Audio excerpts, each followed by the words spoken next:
نعمل شو نطيب اللحمة باش نخلي اللحمة تذوب تولي طرية على الاخر، خاطر هذايا باش نعطي منه الشوشو. دونك لازم اللحمة تكون طرية على الاخر، ما نجمش حتى كي نطيبه مثلا في كسكسي ولا في صوص مكرونة ما يجيش طري برشا، وان بليس تدخل فيه التوابل وما يحبليش. دونك باش نحاول نعمله موصلي خفيف بطريقه تخليه طري برشا، وان شاء الله تنجح يا ربي. المرحله نسيت ما خرجتوش اول ما فقت، ان شاء الله مع الغليان متاع الماء ان شاء الله باش يطرى.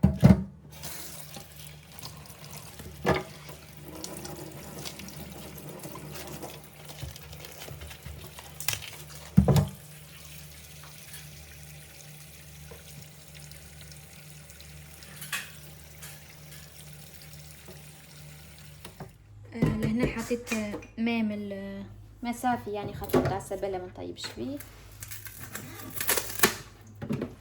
باش نحط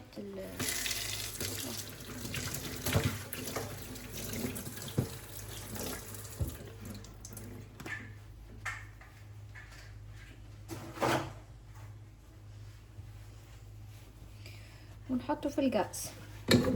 من بعد كي يذوبوا اللحمات يطيحوا في الماء ونزيدوا بصل ونشوف شنو الخضره باش صاي. هذه اللحم حطيته على الغاز، هذاك برد تاي الاخضر، وليت اول ما نفيق ديريكت نحط تاي اخضر يطيب.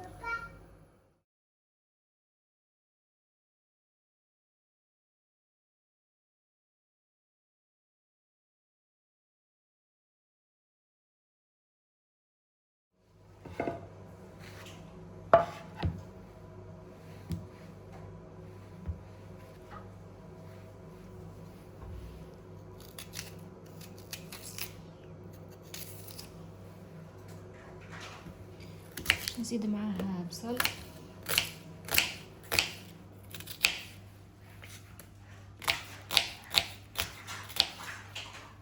وكعبة كبيرة طماطم.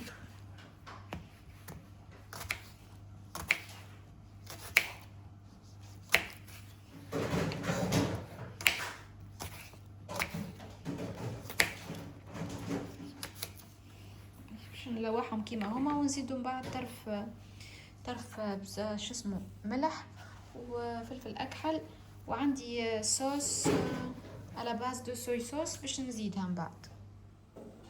توا باش نعمل فطوري باش نوريكم امس شنو خذيت من مونوبري.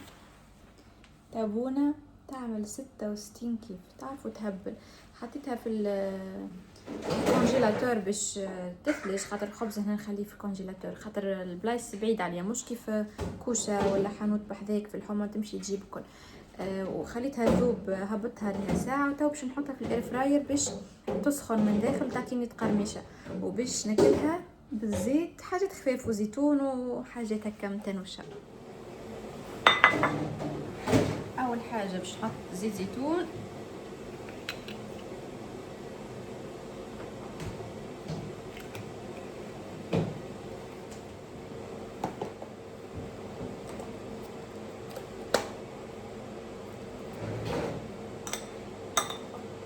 شويه هريسه خاطر حاره برشا،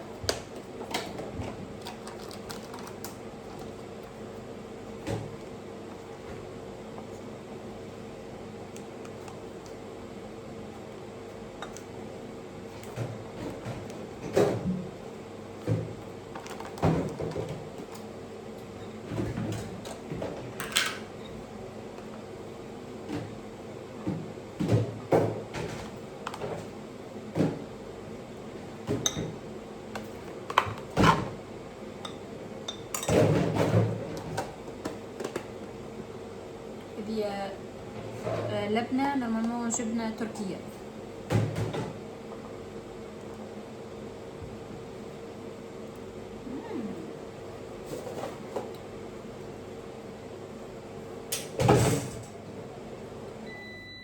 بيان سور عظمه،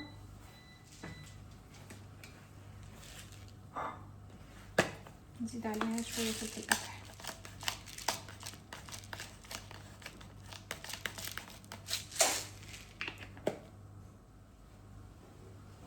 صي الخبزه سخنت خرجها ايش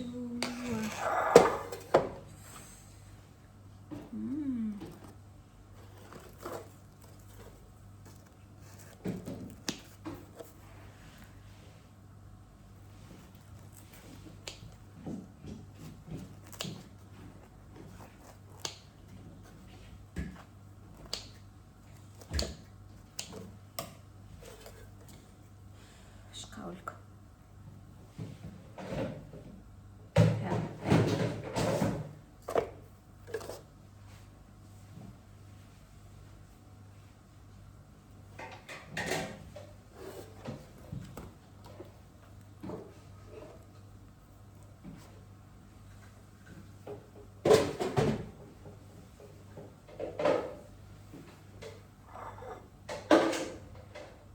صحاين هكا وخبز هكا، شنو تخير عليه؟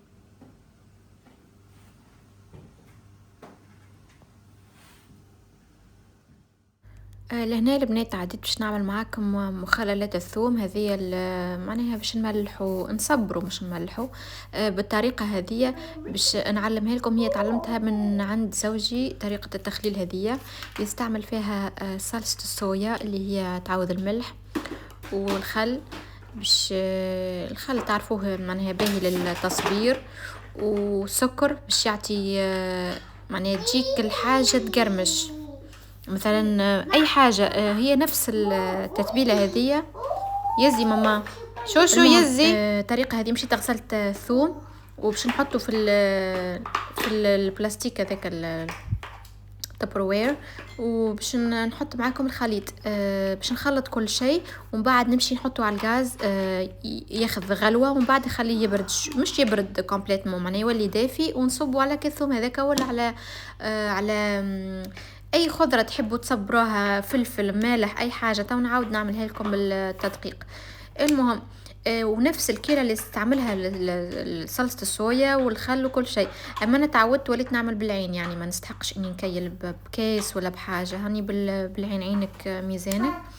وهكا هو هذه معناها حتى تسرع، يعني خاطر ريتك تغليه الواحد يسرع التغليه هذيك في يتيب فيسا يعني، وتولي تاكلوه فيسا على النار دوب ما ياخذ غلوه باش السكر يذوب.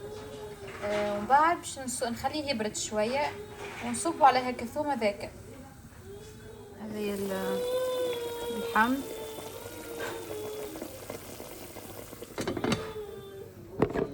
توا باش نجيب الثوم ونصب عليه الخليط بعد ما برد شوي. بسم الله.